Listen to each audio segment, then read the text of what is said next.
There will now be an opportunity for silent prayer or meditation.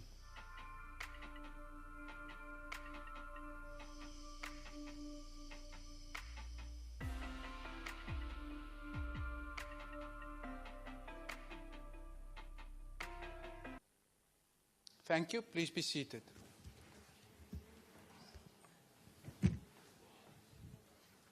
The Secretary will read the order.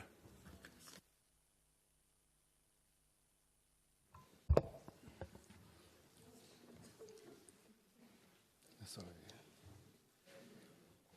Oh, sorry. Are you close? Yeah. Okay. Debate on vote number 8, National Treasury, State Security. I will now recognize, in order to introduce the budget, the Honourable the Minister in the Presidency.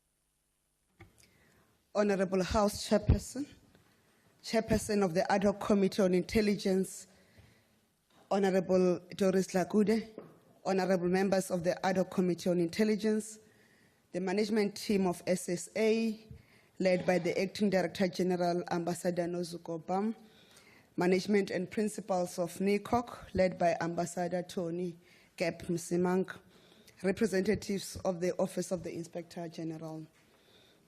Good afternoon. Allow me to start by acknowledging the leadership of the Speaker of Parliament, Meto Godidiza, and the parliamentary management team for making it possible for the SSA to table this budget within the prescribed time, given the extraordinary circumstances. Honorable members, national security is not the absence of threats, but the ability of security and law enforcement agencies to mitigate and neutralize the threats before and when they happen. Therefore, our effectiveness must also be measured by what has not happened, because when it happens, it means we were not agile enough. So what has not happened is the effectiveness of our work. The National Strategic Intelligence Act implores us, as the State Security Agency, to identify any threat or potential threat to the security of the Republic or its people. And that's what guides our work as we protect the national security and promote the national security interests of the Republic. This mandate is more relevant during this period of heightened need to protect our constitutional democracy. During the 6th administration, we undertook work with the support of Parliament to strengthen the SSA to fulfill this mandate more effectively. This followed numerous criticisms from various expert panels on the weaknesses within the agency. The General Intelligence Laws Amendment Bill, GLAB 2024, was passed by Parliament to address the weaknesses that required legislation amendments and to also create organizational focus by splitting the domestic and foreign services to separate departments. As we await presidential assent of the GLAB into law, we have commenced with preparations for the full implementation of the amendments. As part of this work of strengthening our work, the NICOC, in consultation with the national intelligence structures, developed the National Security Strategy, which was consulted with the Joint Standing Committee on Intelligence and approved by Cabinet in the last financial year. This strategy frames and guides our work and approach to the protection of national security and the promotion of national security interests. In accordance with the law and best practice, I will release this national security strategy in September 2024. I'm also honored to report that in consultation with the JSCI of the 6th Parliament, we finalized and gazetted the first ever regulations on the coordination of intelligence earlier this year. The promulgation of the intelligence regulations puts in place a framework to improve the coordination and sharing of intelligence for purposes of promoting and protecting national security. Furthermore, Cabinet approved the 2024-2025 National Intelligence Estimates, or NIE, as prepared by NICOC, and the JSCI was also appraised of this. The NIE provides an analysis of the prevailing threats to national security and classify them according to severity and priority for implementation. Once the 7th Parliament has established its Joint Standing Committee on Intelligence, we will report to the committee progress with the implementation by the SSA of measures and programs to mitigate and neutralize the identified threats in the NIE. I will also release the 2024-2025 National Intelligence Estimate in August 2024. And they will say I'm releasing all intelligence documents. They are required by law to be released. It has just not been practiced in our country, but the law prescribes them for them to be released. Chairs. Some of the national security threats that SSA is currently attending to include: 1, the age-old problems of terrorism and transnational criminal syndicates, and this is worsened by the proliferation of all forms and types of weapons of mass destruction and the unregulated immigration patterns between countries, regions, and the global movement. The strengthening of our immigration laws, the effective management of the ports of entry, and our borders have become very urgent. Unregulated immigration also poses national security threat in a country like ours, which is confronted with high unemployment rate, in particular within the graduate population. Closer to home, organized criminal syndicates pose a bigger risk to stability, development, and national security. The organized criminal syndicates are even exploiting the genuine concerns of the people about economic transformation and empowerment. They now masquerade as business forums and other development-seeking forums whilst driving a nefarious criminal agenda. This collectively and deliberately undermine the capacity and integrity of the state. On the other hand, climate change, energy, food, and water security, among others, are global problems that continue to threaten national security. How the country and the world respond to this will have an impact on global security. The nature of threats in the context of national security and intelligence are constantly evolving, with adversaries leveraging sophisticated technologies and strategies that require agility and proactive response. This requires specialized skills and coordination with various parties in and out of government. Honorable members are surely aware and concerned about the exponential increase on attacks to organs of states' ICT infrastructure, which pose a threat not only to the affected individual targets, but the economic value chain in the services these entities provide. I'm glad to report that in our efforts to strengthen cybersecurity, we are hard at work building and strengthening our capability and capacity to proactively combat emerging cyber threats and potential cyber attacks on our communications environment. In this regard, we will be accelerating the implementation of the National Cybersecurity Policy Framework, which incorporates the development of the Cybersecurity Legislative Framework and the establishment of an integrated cyber capability and capacity. With the passing of the GLAP and the necessary organizational reconfiguration, we will also undertake work to recalibrate and capacitate the National Communications Center to be more responsive to cybersecurity threats. Before the end of this financial year, we will commence with the legislative process to make the cybersecurity bill for consideration by Parliament. Honorable members, the status quo is characterized by a nexus of technological advancement and global connectivity, and therefore, fostering partnerships with global and local institutions is paramount to harnessing collective intelligence and accelerating innovation.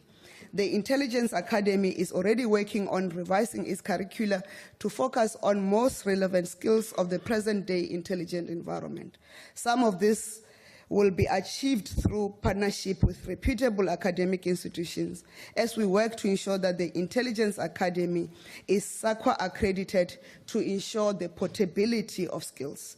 In addition, the Intelligence Academy is exploring possibilities of establishing itself as a data institute that will not only serve the intelligence world, but broader society, as data is not only the new gold, but an essential part of driving development and decision-making.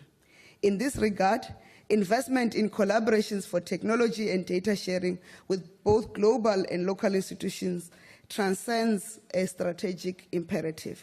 It is a transformative opportunity which can empower the organization to leverage global expertise, harness the power of technology and data to address local challenges. Technological advancements encompassing global geospatial intelligence, artificial intelligence, big data analytics, machine learning, and blockchain are revolutionizing the intelligence landscape, and we need other technologically advanced counterparts to bolster our work efforts in capacitating ourselves in this space. On the local front, our partnership should start with other government agencies such as the CSIR, amongst others, who have research and development capabilities that are already advanced in the science and technology field. In actual fact, the process of organizational disestablishment and re-establishment is providing the SSA with an opportunity to repurpose its skills base and capacity. We are currently conducting a skills audit and a succession plan in order to identify the skills gap and training program, but also to redirect the recruitment program. In 2023, we issued a directive that SSA can no longer recruit staff with no post-matric qualification, in particular for the operations environment, because we need really specialized skills. This is part of efforts to build a professional intelligence officers whose main objective and focus is to safeguard the people of South Africa, uphold the Constitution and the rule of law, and seek to neutralize current and potential threats to the national security and leverage on the opportunities that can advance our national interests. Therefore, Chairs, we need to continue to deepen intelligence relations with other foreign intelligence services in exchanging information and intelligence that address mutual security interests, particularly those that threaten the well-being of citizens, the region, the continent of Africa, and the rest of the world. In this regard, platforms like BRICS, the G20, the G77, the Asian and other partners are critical for cooperation to address not only common security challenges, but also the capacity in terms of skills, technology, and innovation.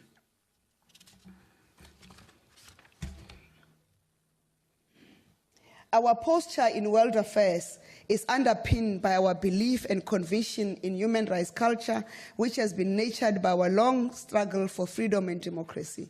We have taken the bold step to campaign for the rights of the people of Palestine, and we continue to spare no effort in striving for peace in that region. In a similar vein, we have a duty, as we have done before, to strive for a peaceful resolution of the Russia-Ukraine crisis.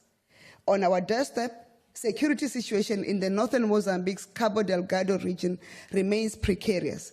As a neighbor that bears the economic and social brunt of the effects of the conflict, we must continue to collaborate with the government of Mozambique to bring stability in that region.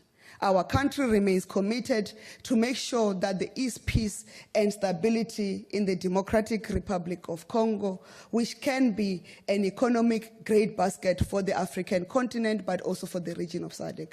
Our country remains a guarantor for peace in the South Sudan, and we continue to remain committed to ensure that there are successful elections in the South Sudan. We are also fully engaged and appraised by the situation in the Sudan as we make sure that the Horn of Africa remains stable.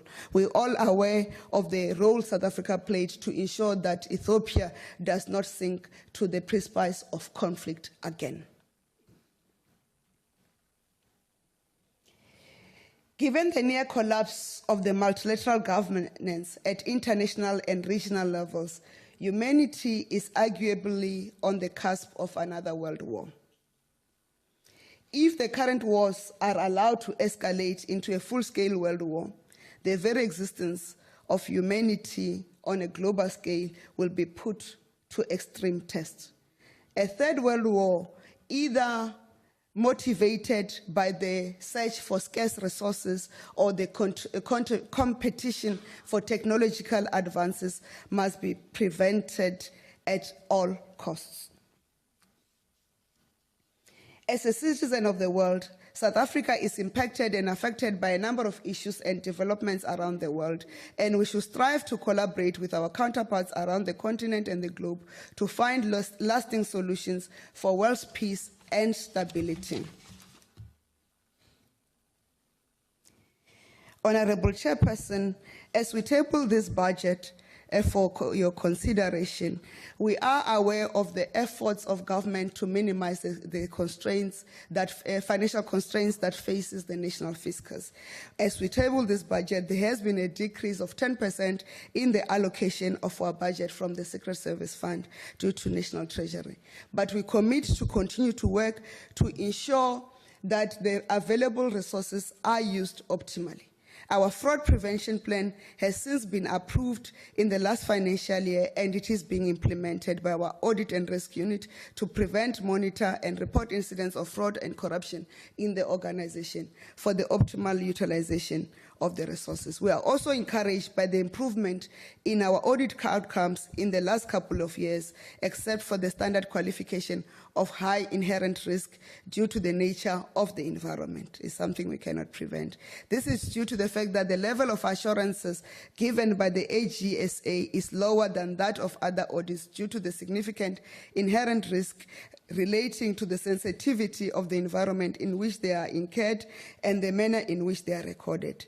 As a rule, the agency prepares the annual report, including the annual financial statements, submits them to the Auditor General for auditing, and report to the Joint Standing Committee on Intelligence as required by Section 40 of the Public Finance Management Act. Similarly, our transformation as the agency is directed by a number of expert reviews, and we continue to foster that transformation. Despite the efforts of us de-establishing and re-establishing ourselves, which will need additional resources, and the decline of 10% to our baseline for the 2024-2025 financial year, this reduction has been continuous since 2021-2022. We remain committed to work within the allocation of the current resources and leverage other work that has to be done. Honorable Chairperson and honorable members, we continue to commit ourselves to work with other agencies to make sure that those who are found in the wrong in our environment are taken to task.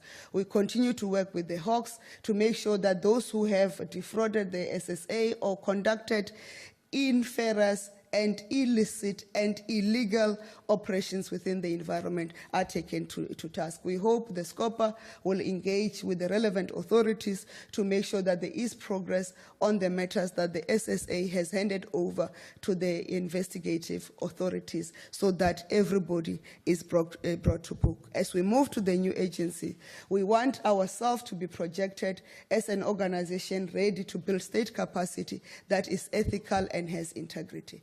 And for that matter, we are capacitating ourselves to make sure that those who serve in all organs of state can be vetted and are people or persons of higher standing.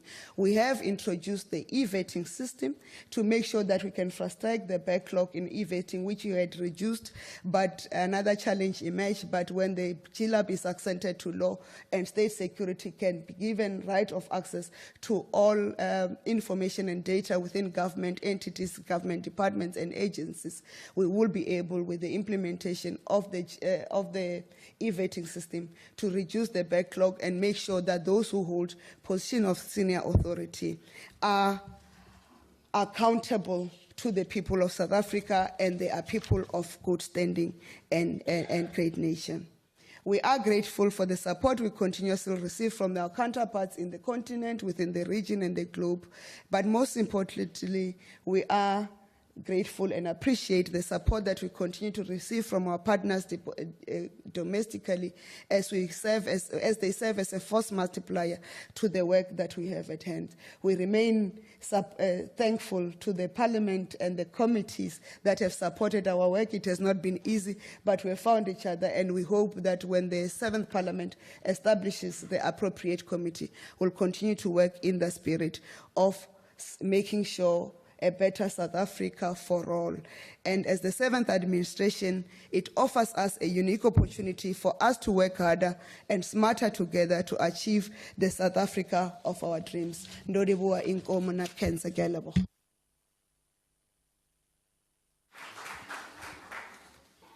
The next speaker is the Honourable Tlakure of the ANC.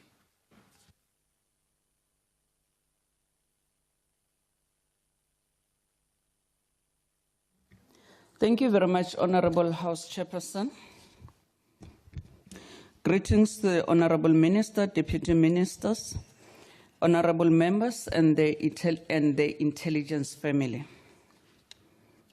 Honourable House Chairperson, at this critical juncture, the importance of our intelligence services cannot be overstated.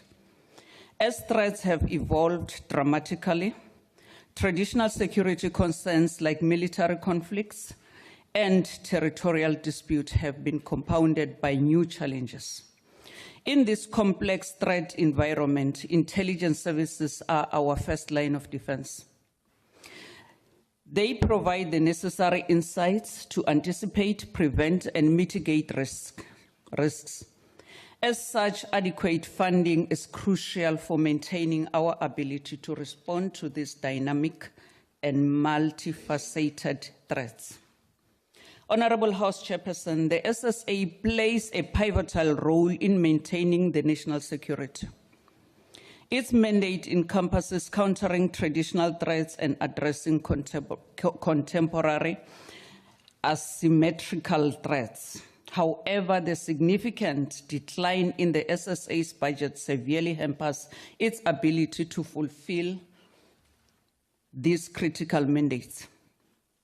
Despite historical challenges of maladministration, efforts have been demonstrated in the 6th Parliament to reverse these issues and inculcate good governance practices in the agencies.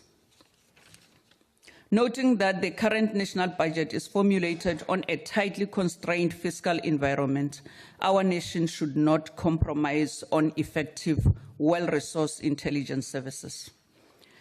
The nature of threats faced by South Africa has evolved significantly in recent years. Honourable House Chairperson, my sincere apologies. My eyes are giving me some problems today. As such, the SSA requires sophisticated, agile intelligence capabilities to effectively counter these threats. However, budget cuts revealed in the SSA's allocation will severely limit the SSA's ability to gather, analyze, and disseminate critical intelligence. This budget reduction impacts the scope and depth of intelligence operations, creating gaps in coverage and increasing the risks of unforeseen threats. The SSA's ability to proactively address potential dangers will be compromised by the budget cuts, undermining national security. Honourable House Chairperson, in the digital age, cybersecurity has emerged as a paramount concern for national security agencies worldwide. Cyber attacks can cripple critical infrastructure, disrupt government operations, and steal sensitive information. The SSA's national communications is tasked with defending against such threats. Despite its mandate, limited budget allocations leave national cybersecurity vulnerable. The rapid advancement of cyber welfare technologies necessitates continuous updates and upgrades to systems, but budget cuts prevent the SSA from acquiring the necessary tools and technologies. This technological lag leaves the agency ill-equipped to combat sophisticated cyber threats, exposing national infrastructure to potential breaches. Honorable House Chairperson, effective intelligence operations require a highly skilled and well-trained workforce. Budget cuts severely impact the SSA's ability to attract, train, and retain skilled personnel. Limited resources for training and professional development lead to a skills gap within the agency, reducing its operational effectiveness. Furthermore, the lack of investment in staff capacity affects morale and retention, as skilled professionals may seek opportunities elsewhere. This brain drain results in the loss of institutional knowledge and expertise, further weakening the SSA's capabilities. The Minister's leadership with respect to increasing capacity and resources in general is welcomed, but would still be limited by the budget constraints. Honorable House Chairperson, the imminent passage of GLAB introduces a new responsibilities and operational demands on SSA, including expanded intelligence gathering and surveillance capabilities and increased interagency collaboration. However, current budget constraints make it challenging for the intelligence services to meet these new requirements. Implementing GLAB mandates and additional resources for training, technology, and operational support, but the agency's financial limitations hinder its ability to comply with these legislative changes. Honorable House Chairperson, the implementation of the recommendation from the high-level review panel has been slow. 6 years after the review, only 60% of the recommendations are expected to be implemented in this financial year. The SSA's previously mentioned that some of the recommendations depended on the enactment of GLAB. The Minister's commitment to completing the implementation is welcome, but ought to be closely overseen by Parliament. Honorable House Chairperson, the SSA has made commendable efforts to ensure that most of its targets are smart, aligned with national priorities, and clearly delineated through focus areas. This demonstrates the SSA's commitment to fundamental planning elements and continuous oversight by the Joint Standing Committee on Intelligence. Honorable House Chairperson, the ANC supports this budget. I thank you. Thank you, Honourable Member. The next speaker is the Honourable Kohler of the DA.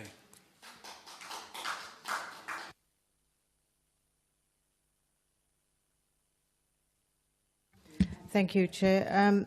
The past 5 years for this committee was, I believe, the most successful in the history of this body. The Joint Standing Committee on Intelligence, the JSCI, had asked the Cabinet repeatedly for 8 long years to produce the GLAB, the General Intelligence Laws Amendment Bill, with zero outcome. As it turned out, at the end of the past term, we drew a line in the sand, proceeded to create a committee bill, and that action, I believe, had the desired effect, as the very day we were to launch it, the elusive cabinet bill, with its unconstitutional clauses, appeared in public. So we shelved the committee bill, the bizarre clauses attacking churches and NGOs were erased, and we went to work. The ad hoc committee received well over 23,000 submissions objecting to what the cabinet proposed, and quite rightly so. Now, do bear in mind this bill is needed to reverse some of the most egregious activities of those dark Zuma years when domestic and foreign intelligence have been irregularly lumped together and refocused to protect a single man rather than our country. This bill is now sitting on the President's desk, and as he has admitted that he has an inordinately difficult time finding his pen, I'm sending him this one rather than hopefully he'll receive it post-haste. Additionally, after we replaced the Inspector General, we ensured that the GLAB through the GLAB, that his office was given independence from the State Security Agency, SSA, an entity the IG not only oversees, which bizarrely equally appointed his staff, ran his finances and his communications. It was a ridiculous situation. Once the President receives this pen and signs the bill, those days will be over. Now, most are unaware of what we and our predecessors have gone through, how we as a committee, for example, have had to fight for permanent professional staff. Today, we work with world-class teams, unmatched in most other committees. Let me now refer to the current minister. Previously, this job had been something of a poisoned chalice, with ministers regularly leaving after a year or so. Well, 1 year and 4 months down the line, and she's still with us, it's commonly accepted that the moment the minister starts to both understand and do the job and show any inclination to do the right thing, such as trying to claw back the hundreds of millions looted via the State Security Agency, out they go. Well, this current minister is still here, but while it's obvious in the committee that she knows the subject matter and has many, many answers, she's torn, pulled off as spokesperson to address myriad issues, so is only available for this committee on rare occasions. It took years to complete the high-level review panel report, in which we first saw the proof of what was an open secret, the looting by the State Security Agency. And here we are 6 years on, and still there are roadblocks to the recommendations being fully implemented. Then came the Zondo Commission revelations, and then nothing. Well, who's been arrested? Who has been arrested as a result of the Zondo Commission revelations? Who were the recipients of those suitcases stuffed with cash? The recipients of the untold millions looted from the allegedly ultra-secure SSA safes. I've had laid criminal charges twice against Arthur Fraser. Well, that was a waste of time. I have to believe it's because all the top investigators have been working on the looted VBS billions. At last, there's justice for those whose lives were ruined by a clutch of greedy men who stole 2 billion rand and who just had to have the palatial mansions, the expensive suits, and the ridiculously priced shoes, all swindled from Vembe residents, their pension funds, and their life's work. At least that saga's coming to an end, and this country will see those men stripped of every single thing they bought as a result of their thievery. The Joint Standing Committee on Intelligence is, of course, invisible. What they do is invisible. You don't know when we meet, what we discuss, where we go, who we grill. There have been attempts made by some in Parliament to force us to reveal agendas and other details, but the answer is always no. This committee never leaks, which means we are told literal state secrets. Then it's up to us to decide what to do with them. But what I can tell you is this committee has finally come of age. I've seen the SSA called a broken institution. Indeed, I have previously called for its total closure and reconstitution. So horrified was I by the endless revelations. Of course, the President made promises that the SSA would be reformed, so that's a major task for this committee to both drive and monitor during the coming Honourable 5 years. Member, just take a seat. I see a hand there. Honourable Chair, I'm not sure whether the member can take a question. Let's hear from her. Honourable Member, are you prepared to take a question? It's not. Thank you. I don't have the time, sorry. Thank you. Proceed. So this committee will both drive and monitor that work for the next 5 years. And hopefully by reversing what was done to the agency, we may all start to sleep a little more peacefully. There are finally cracks in the construction mafia, and 13 suspects appear here in Cape Town on the 28th. But on the flip side, there are now 4 kidnappings each day, as this has become the syndicate's crime of choice, with over 4,500 kidnapped and a single quarter of last year demanding 390 million rand in ransom. So things are still rocky. I expressed my skepticism when the entire ministry was taken under the wing of the current president, as it is, of course, an open door to him and to any future president to repeat what Zuma did. There is currently little direction in any of the 3 entities we oversee. New ministers are still learning up from down. It's openly known that the head of the SSA foreign branch was suspended in 21 and the head of the domestic branch retired. Within the 3 services, being the SSA and Crime and Defence Intelligence Services, staff are ordered to double their workload while budgets are slashed. The SSA grinds along and does its best despite the Amabongande judgment. But if the 2021 riots and the mass looting, mainly in KZN, taught us anything, it was that these three entities were working in silos. And that has now been addressed. Thank you, Ambassador. I do believe they're ready to prevent ever such an uprising again. Much of what this committee does or doesn't do is reflected in the financial grey listing. Being accused of providing arms to Russia or funds to ISIS, it does inordinate harm to our global reputation. The committee is and will continue to make headway, holding people accountable. Our strange invisible committee is not a nice to have. It's crucial to our nation and our reputation globally. We deal with the uncomfortable issues, so you don't have to. Thank you, Honourable Member. The next speaker is the Honourable Ngubane of the MK Party.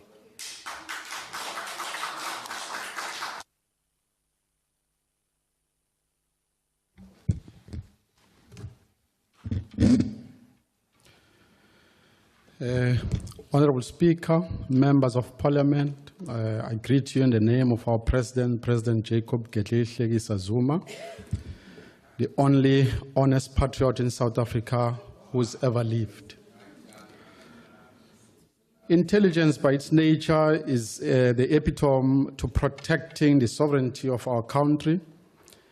It is through this crucial yet sensitive community that we rely on to anticipate economic, regional, and geopolitical threats to our nation.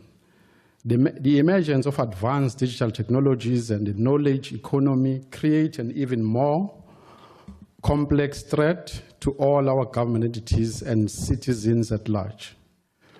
We have seen such threats continue to increase through the deliberate intrusion of our systems and infrastructure, making such systems and the sensitive information in them dangerously vulnerable. To date, we don't seem to have a comprehensive and centralized cybersecurity entity that focuses specifically on monitoring any form of cyber threats. In actual fact, it is extremely worrisome, Minister, that in this day and age, we are still discussing implementing security, cybersecurity.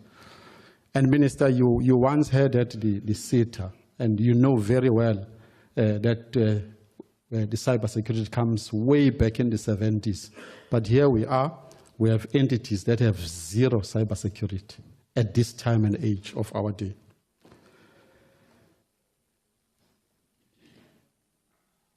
The SAPS, by the way, is already using this tool to monitor Facebook, a monitoring Facebook tool. If you want to know that, Minister, you must ask your current SG, the Secretary. He was very hyped about it at his tenure as a Minister of Police. He was so excited, he went around speaking about that he could monitor anyone who's doing what and what he's not doing on Facebook. So these things are there. The only problem we have is that the right hand doesn't know what the left hand is doing.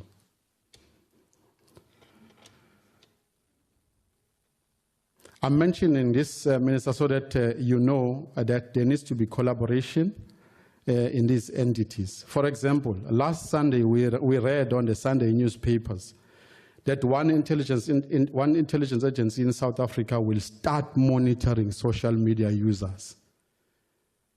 Is this the kind of monitoring meant to assist our intelligence gathering, or is it pure intrusion of privacy? I guess, but we need both balance to balance the two while securing our citizens. It's most difficult to assist these intelligence agencies in terms of oversight if we as members of parliament sent here by our constituencies are unable to spend a day or two with these APPs, strategic plan, financials, and other documents to scrutinize them of their truthfulness. Hence, I'm not going to go deep in poking holes and deficiencies in this document that they were presented by these entities. Because we're given only a day to sit with this document and presentation is done to us, and we're not given maybe 2 days to scrutinize all these documents and financials of these entities. That's called oversight, not just a presentation. I'm not even going to go mention about budget card, Minister. These entities, 3 of them, are supposed to have been removed from budget card if we are really serious about securing this country. We bring in foreign entities to mess up with our elections instead of prioritizing sovereignty in our intelligence agencies. We need to relook at these special intelligence agencies of our country and to bring about a forced collaboration. Others are far advanced in what they're doing, whilst the others are backwardness and in terms of technology. So the situation cannot be allowed, it needs to be fixed ASAP. There are no jurisdictions. The defense intelligence is doing what the SEPS intelligence is doing. The SEPS intelligence is doing what the state security is doing. The state security is doing what the defense intelligence is doing, vice versa. And the net joints does not speak to each other. That example, you know what happened in KZN when the other one was telling the other one that I gave you information and the other one said I didn't receive information. So we have all the disjointed intelligence agencies that doesn't talk to each other. Westminster is this joke of a constitutional hindrances. As a state, the turnaround time in fixing what constitution is blocking us or delaying us on securing South Africans should be corrected the day it is found. But it waits for years reminiscing about what to do. How do you tell a thief that, Mr. Thief, I'm requesting to monitor your whereabouts and your gadgets? That's nonsense, Minister. If you want to secure your county, you can't tell a thief that I need a right to monitor you. Where have you heard that? But we're saying we have a state security. So those are all our shortcomings, Minister, with our intelligence. We need an intelligence agency reform. We need to professionalize these entities. We need to use the latest technology in these entities to bring the quick turnaround time in crime prevention. With modern technologies, including artificial intelligence, you are able to improve on trend analysis, and your predictive capacity will also improve. We need to increase the funding of these entities. We need to instill collaboration in these entities. Net joint operational and intelligence structures, or net joints, the most security cluster headed by SSA, SEPS, and the SANDF. You know the story of Nhlanhla Sizani as well, that happened. Those are all the loopholes that we have in this country about our state security.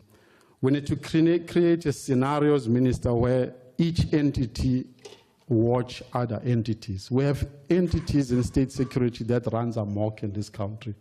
They don't account to anyone. They think they are bigger than other entities. We need to have a collaboration with these entities so that the other one is watching the other one and the other one is watching the other one to secure and to prevent corruption. We can do far better other than using these entities for cash siphoning only and for fighting internal political battles. There's more we can gain from these entities if we're really serious about our country. These entities are not for proving who's clever than the other. These entities are for securing our country, the future of our kids and all our citizens. The Westminster is the miscellaneous death in this country of high-profile individuals before they face their sins in court. They tend to vanish. Some, they die before they go to court. Some, they have accident, miscellaneous accident. And we are treated as kids in this country. The example of Marcus Eustace and all those people who are supposed to be hounded to court, like we hound other black people who are corrupt in this country, but there is a race that is unaccountable in this country when it's supposed to account. Honourable Member, your time has now expired. Okay, thanks. Minister, the NGO as well is a problem in this country, but as MK Party, we do not support this budget. Thank you.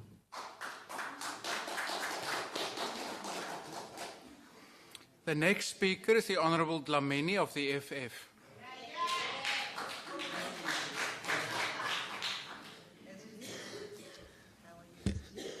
I'm fine, how are you? Thank you very much, GNU Chair. And let me greet the leadership of the EFF that is here in the House. And GNU Chair, want to first state clearly that the EFF is rejecting this budget. Honourable Member, Yes. you will find that I will also protect your rights, so please refrain from referring to me as the GNU. You've left. Okay, thank you, Chair. But not unless you have left GNU. So, Chair, we want to first, on the onset, to say that the EFF is rejecting this budget. And we're going to explain broadly on the incompetencies that are found in the State Security Agency and intelligence. And I want to say, despite the slow pace of transforming this broken security agency since Mr. Ramaphosa took over as president, particularly the much-needed separation of domestic and foreign branches, the state security still remains largely useless and unproductive. And after the embarrassing display of incompetence following the July unrest in 2021, our intelligence agencies will still have to unlock the several infiltrations in misinformations and information peddlers within its ranks. You saw what happened in the 2021 July unrest. There were a lot of misinformation, information peddling. As things stand now, nothing has been achieved. The only conviction that was achieved on the 2021 July unrest was that gentleman of Woolworths, and that was not intelligence. That was just social media to show how incompetent our state security agents are, defeated by social media, and that has not happened. However, Chair, what should worry South Africa is the continuing rise and growth of the sophisticated organized crime, which has recently been revealed by the escape of Thabo Bester from prison. There is a growing evidence that criminals, through highly placed and important personnel within the correctional services, continue to facilitate sophisticated criminal operations that undermine the credibility of the entire criminal justice system. Criminals are able to leave maximum prisons to perform heinous crimes and come back to their cells without any trace.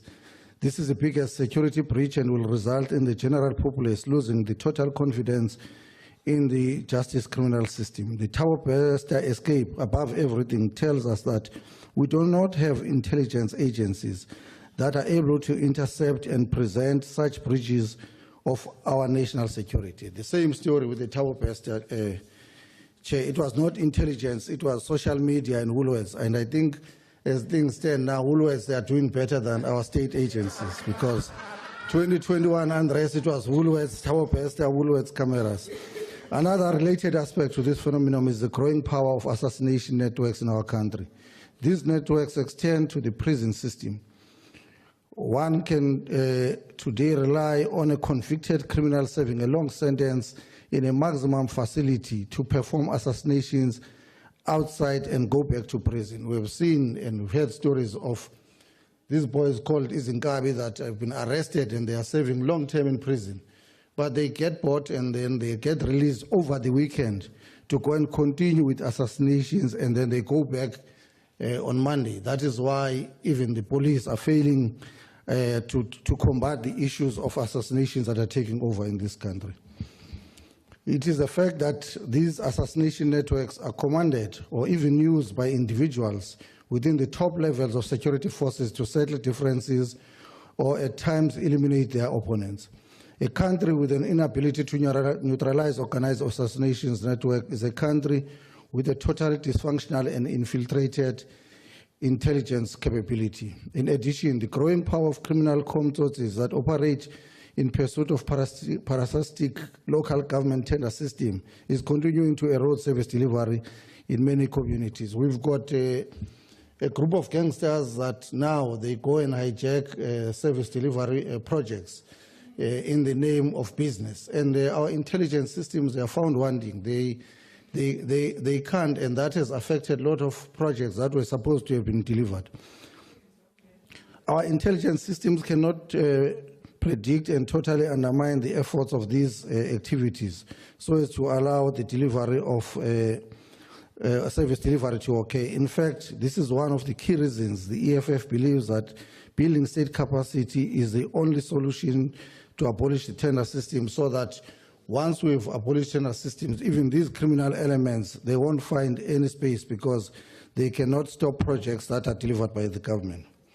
But the question that we should ask, Minister, on this budget is that the people that are in this intelligence system, what do they do?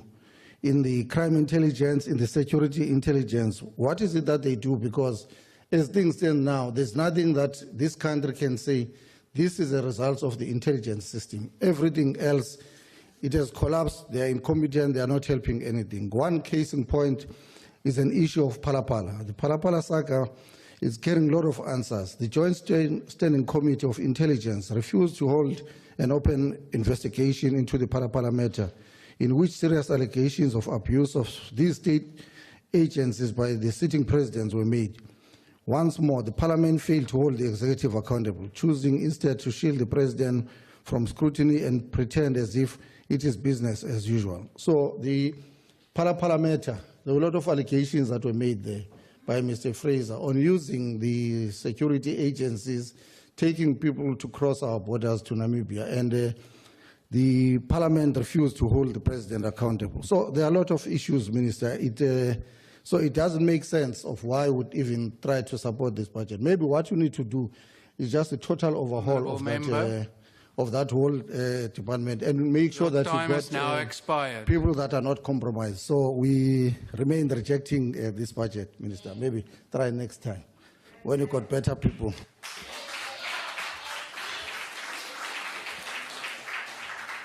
The next speaker is indeed the Honourable Sitole and not Nkwanku of the IFP. Thank you, Honourable Chairperson. Greetings to Minister and Deputy Minister.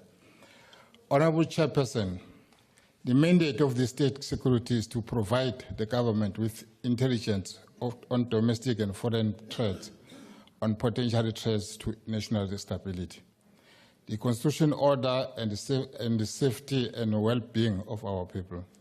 One of the biggest visible threats to security within our country is the perpetual intensification of crime in our country, in our communities. These crimes range from organized crime, petty crime, and threat to community safety, as well as level of gender-based violence and femicide have characterized it. It is quite evident that the nature of crime in South Africa point to a problem that we must address holistically and not only through law enforcement, Honourable Chairperson. Honourable Chairperson, nginembuzo nje mhlawumbe umuntu angakayibuza ukuthi uma i-intelligence eSouth Africa sinayo, iParliament elasha kanjani? Uma intelligence eSouth Africa sinayo,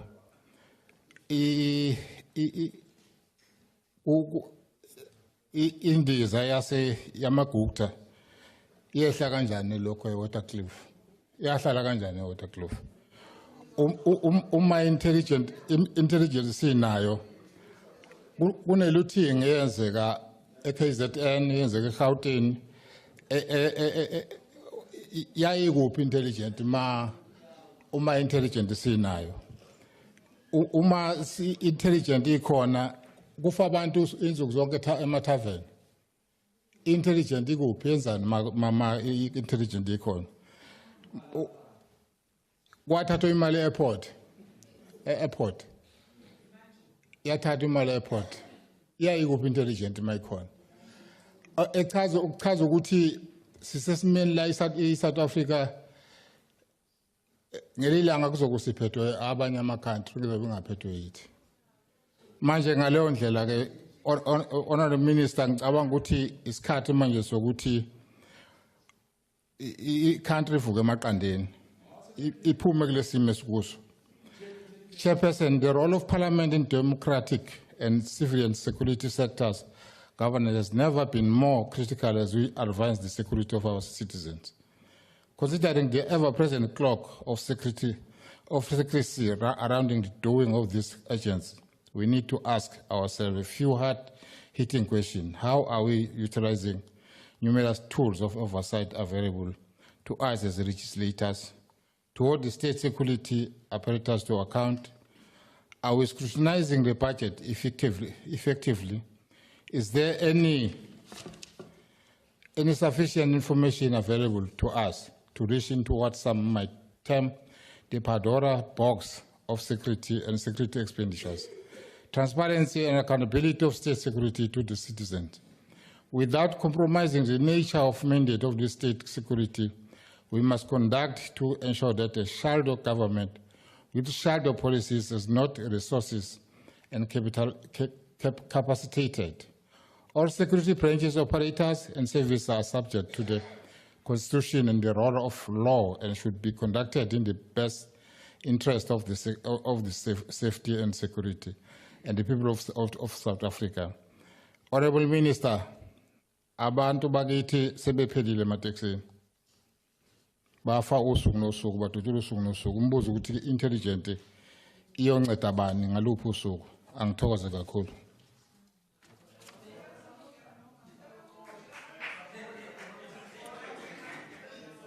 Thank you, honorable members. I now invite the honorable member from the Patriotic Alliance, honorable member from PA. We move. Honorable member from Action SA. Honorable member from Action SA. I now invite the Honorable Siabe.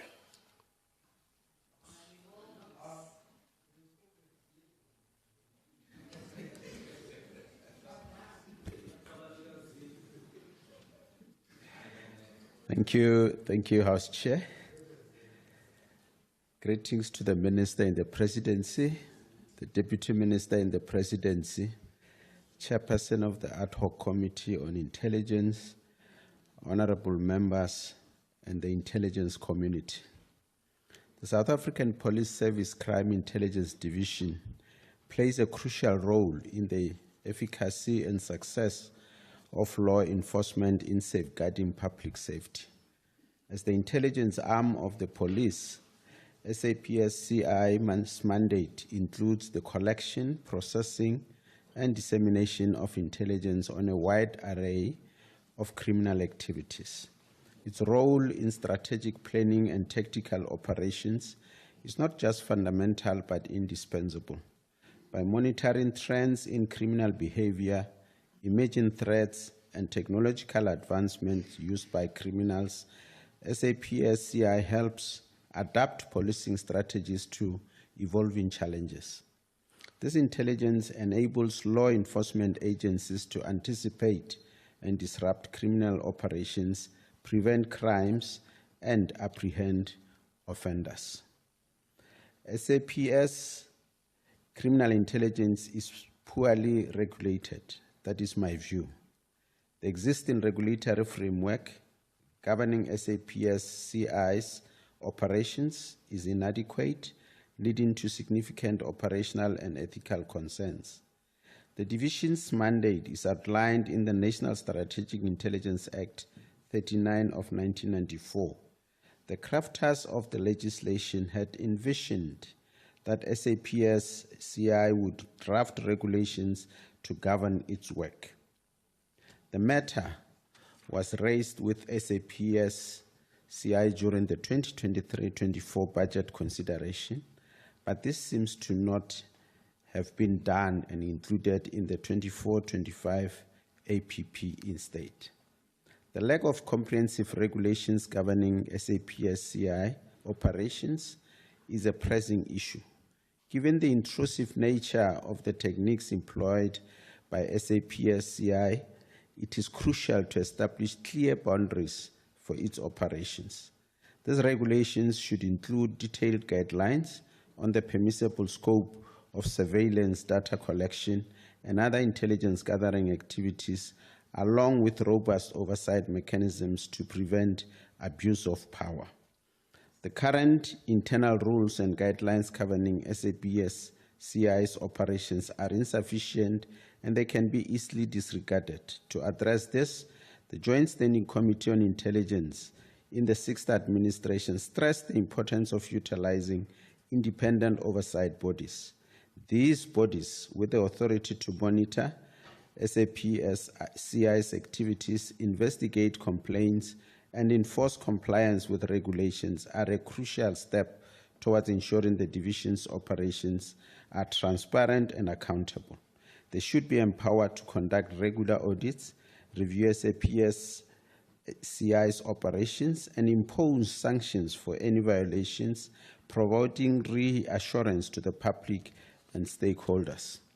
The significant budget cuts imposed on SAPS-CI for the 24-25 financial year present a substantial challenge to its operations. These cuts will have a direct and detrimental impact on SAPS-CI's ability to fulfill its mandate effectively. The reduction in funding affects all aspects of SAPS-CI's operations, from technology acquisition and maintenance to personnel training and retention. This challenge stems from the significant reduction in the primary funding for the South African Police Service.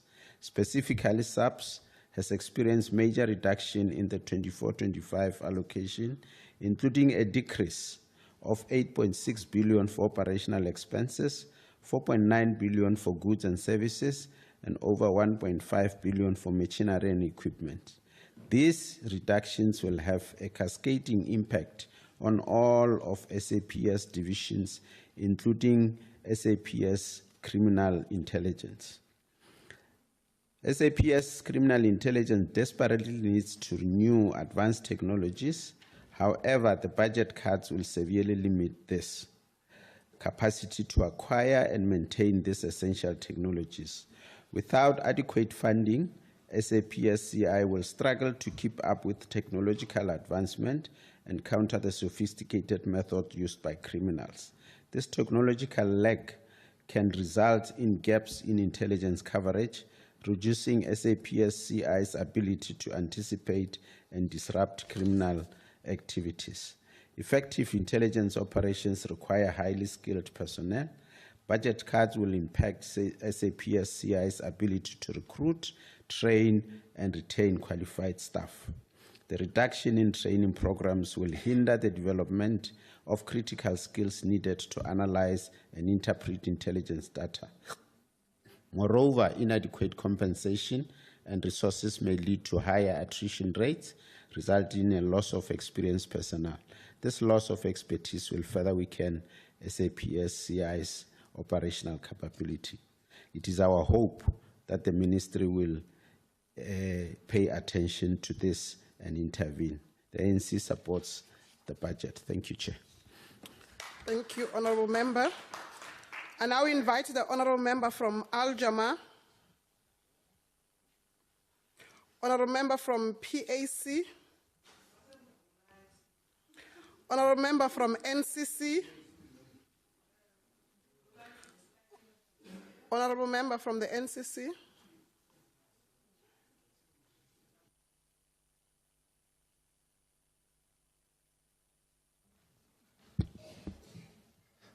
Minister, Deputy Minister, members of Parliament, heads of intelligence, I greet you.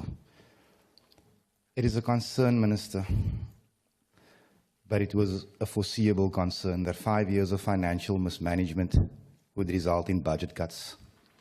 As a committee, we need to go back to our communities and tell them that we are going to have to do more with less. Whether that's possible, only time will tell. Minister, the Colombians are here. They are not here in peace. They are here to take over. And that is bad news for the country. In terms of intelligence, Minister, as we stand here, like Honorable Bernard Kohler said, we are privy to state secrets. But here's an open secret. Intelligence is failing us. And in certain instances, we can tolerate failure. What we can't handle is when intelligence gets handled, like Pala Pala, like Steinhoff, the uncomfortable things that people don't talk about. If it was VBS, if it was Nkandla, we'd have had a noise about it. Minister, people fail. That's what we do. But intelligence cannot be handled. It is for this reason, Minister, and I understand that when we looked at the budget, that it could not have been an easy document to compile, considering the fact that we are being asked to do more with less. But this budget, it will not serve the poor. And this budget will not serve this country. The NCC sadly has to reject it. Thank you. Thank you, Honourable Member. I now invite the Honourable Member from UAT. Honourable Member from Good. I now invite the Honourable Member, Mayberg.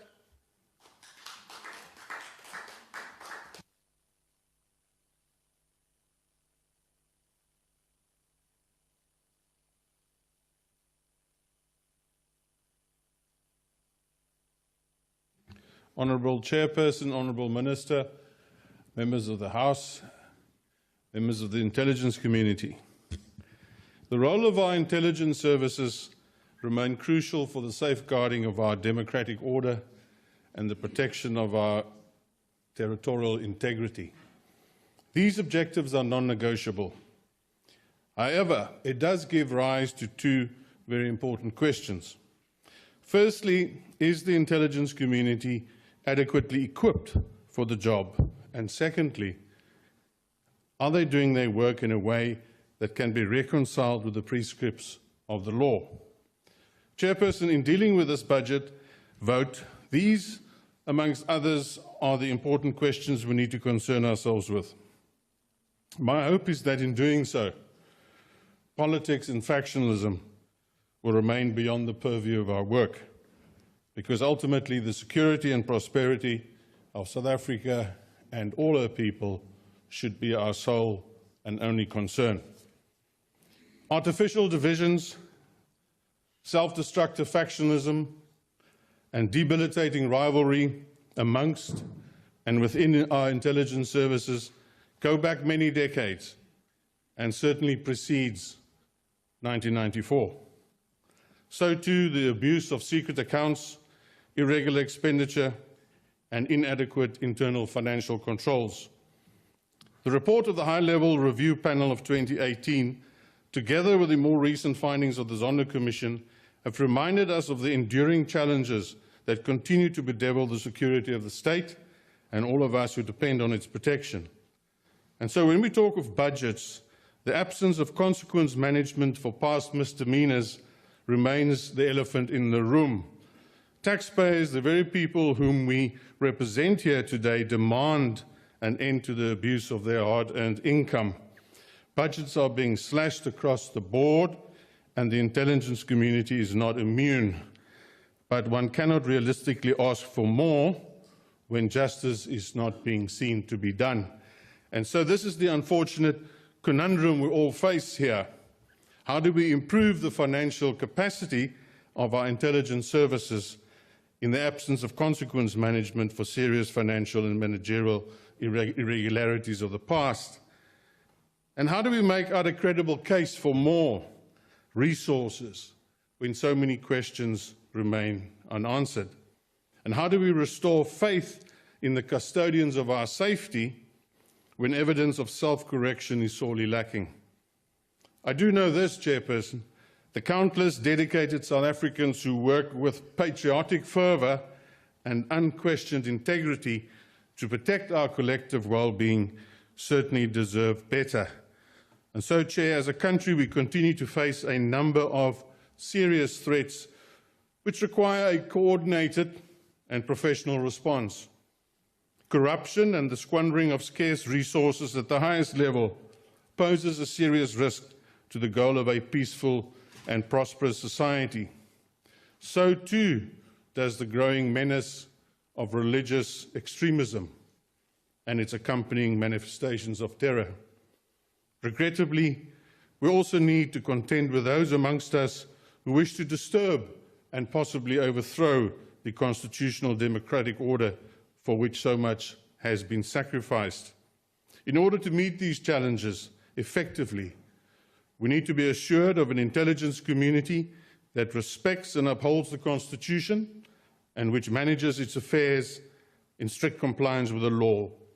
In the months and years ahead, much will depend on the way in which our intelligence services conduct themselves. But finally, Chair, we must continue to do whatever is necessary in order to facilitate intelligence products of the highest standard, whilst improving oversight and curtailing wrongdoing wherever it may occur. I thank you.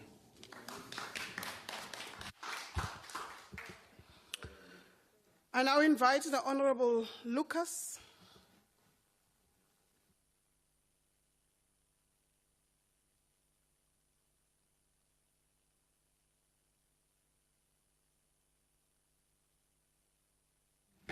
Thank you very much, Honourable House Chairperson, Honourable Minister, Deputy Minister, Honourable Members. Before I go into the speech proper, I was sitting here observing something, and I was getting so worried that for some of us, intelligence become an abstract term that we want to use just to know how informed we are. Demonstrate that we know we've got information that other people don't have. But intelligence, I think we must also begin to say it is the business of everyone. That you can come here and actually tell us about so many things that you know about, but when are you going to come forward to tell us what is useful information that we can use to make sure that we address the security or the threats to the security of this nation? Threats has evolved dramatically in today's world. Security concerns such as military conflicts and territorial disputes have been compounded by a myriad of new challenges, including cybersecurity threats, terrorism, and the proliferation of weapons of mass destruction. Each of these threats demands sophisticated and agile intelligence capabilities. Defense intelligence plays a pivotal role in safeguarding national security by providing accurate, timely, and relevant intelligence to support military operations and strategic decision-making. As the eyes and ears of the military, defense intelligence is supposed to collect, analyze, and disseminate critical information about potential threats, adversaries, and the operational environment. This enables military leaders to anticipate and counteract threats, ensuring the SANDF can operate effectively and efficiently. The DI's significance extends beyond battlefield support. It is also crucial in strategic planning, helping to shape defense policies and military strategies. By monitoring geopolitical developments, emerging technologies, and global security trends, defense intelligence helps to identify and mitigate risk before they escalate into direct threats to national security. In an era where cyber threats can compromise national infrastructure and sovereignty, defense intelligence work in cybersecurity is increasingly vital. Essentially, it is indispensable for maintaining the readiness and resilience of our defense force, protecting the nation's territorial integrity, and ensuring the safety and security of its citizens. Concerns about the shrinking budget of the South African National Defence Force and defense intelligence are well-founded, and it's critical. The SANDF and DI continue their commitments despite a shrinking budget, severely impacting readiness and posing a direct threat to national security and territorial integrity. The lack of resources has hindered the implementation of the 2015 Defence Review, a strategic plan designed to address the critical decline of the Defence Force through proposed milestones aimed at rebuilding the force. Defense intelligence allocation is part of the SANDF budget. Stagnation in allocations during the 6th parliamentary term resulted in a real percentage reduction, significantly impacting their work. The Joint Standing Committee on Intelligence, together with the Portfolio Committee on Defense and Military Veterans, noted the budget reductions and wrote a joint letter to the President and Commander-in-Chief of the SANDF, His Excellency Cyril Matamela Ramaphosa, on 17 May 2023. Despite these efforts and the President's commitment to reverse the declining budget in the letter dated 18 May, there has been no change to the declining budget allocation. For the 24-25 financial year, the total allocation for the Department of Defense is 51.810 billion, down from the adjusted appropriation of 52.468 billion for 23-24. This represents a nominal decrease of 1.3% and a real decrease of 5.69%. The defense allocation for 24-25 constitutes 2.19% of the country's total expenditure of 2.369 trillion, down from 2.28% in the 2022-23 main appropriation as a percentage of GDP. Defense expenditure for 24-25 stands at 0.695%, a decline from 0.73% in 23-24. This reduction is part of a continued downward trend in defense expenditure as a percentage of the gross domestic product, which was around 1% when the defense review was drafted in 2015, rendering the review's objectives unachievable. The real effect of this budget is that DIA is severely under-resourced with the current allocation insufficient to execute its mandate. As the first line of defense, defense intelligence provides accurate, timely, and relevant intelligence, which is crucial for informed decision-making, but this capability is severely compromised by the budget cuts. Defense intelligence has been also tasked with the implementation of Cyber Command, yet no budget has been allocated for this function.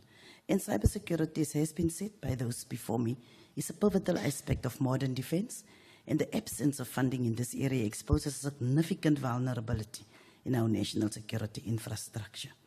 The long-standing issue regarding defense intelligence headquarters remains unresolved despite extensive discussions with former ministers of defense and military veterans and the Minister of Public Works and Infrastructure in the 6th Parliament by this committee. Defense intelligence occupies a condemned building with many occupational health and safety violations, yet they are beholden to the Public Works and Infrastructure for a new building, notwithstanding all the interventions by Parliament.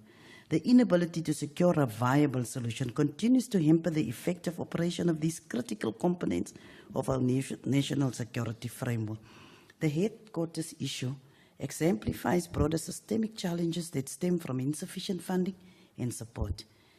In conclusion, historically, nations that have invested in their intelligence capabilities have been better positioned to anticipate and respond to threats.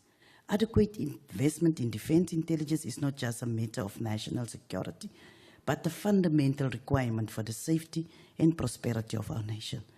The continued budget cuts and resource constraints threaten the very fabric of our national defense strategy. It is imperative to recognize DI's critical role and ensure it is sufficiently funded and supported to protect our country your time has effectively. expired. The ANC supports this budget. Thank you very much. I invite the Minister to reply on the debate. The Honourable the Minister.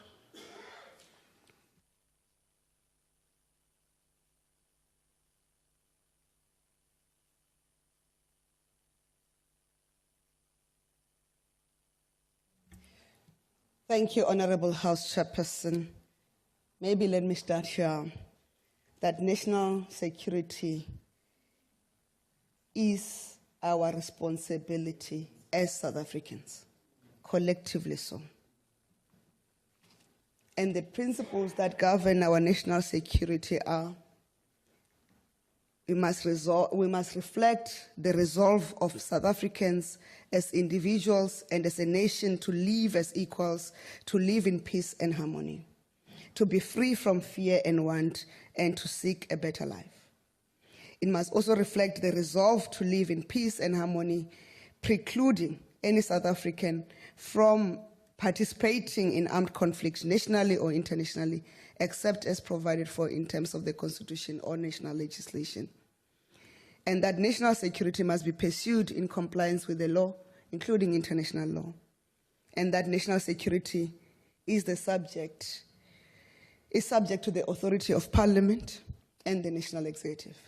It means all we do, we don't do it alone, we do it together.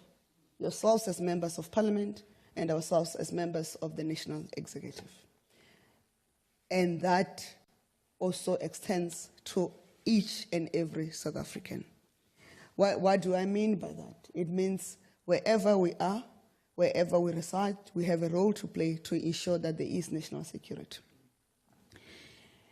And it's a pity that in a committee that is supposed to be non-partisan, we take decisions not to support a budget, though we all say it is important. Honorable Ngubane, I completely agree with you in the need to centralize cybersecurity. Actually, when you were speaking, I said, because we are going to bring 3 important bills in this House for consideration by the committee, I hope your party forwards you and you pass the vetting in terms of being a member of the Joint Standing Committee on Intelligence, because at least we're going, when we talk about interception that protects national security, you'll have a full understanding. When you talk about an integrated cybersecurity analysis, you'll have a full understanding. When you talk about the need for bulk surveillance that does not report to other foreign countries that we are going to do surveillance, you will understand that importance. So, and also the realization that the budget cuts do not help the South African, the safe security in terms of advancing its mandate with speed. We'll have to do a prioritization of, in terms of what is proposed in the National Intelligence Estimate, what do we prioritize, what do not prioritize, and the implications for the national security thereof. And that prioritization will also include how do we leverage the use of technology. And if you had listened to my speech, I indicated that as we use technology, we accept that to develop our own research and development capability is not only going to take time, but it's going to take a huge amount of resources, and resources which we do not have.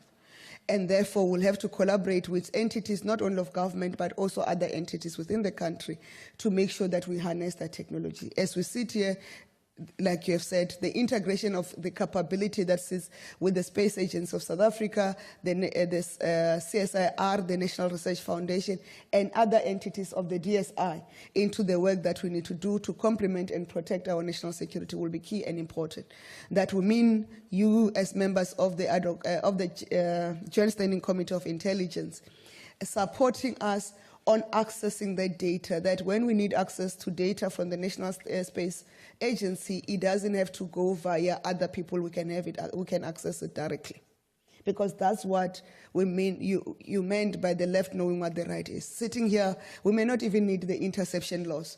Given the geospatial technology that has advanced, we may not even need to inform a person that we are surveilling them, we are intercepting them, because we can, with advancement in technology, you'll only intercept when you've got concrete evidence that the nefarious activities are taking place, and therefore you just want evidence for court purposes. And it's for that reason that, Honorable Siabi, we support your concerns around the South African Police Crime Intelligence Services. As a principal member of NICOC, we are going to make sure that NICOC work both with the Crime Intelligence Agency and the Defense Intelligence Agency as principal members to make sure that we strengthen their own regulations and their capacity. It's the responsibility that we have as the agency as NICOC, as the agency responsible for coordinating the intelligence services of the country.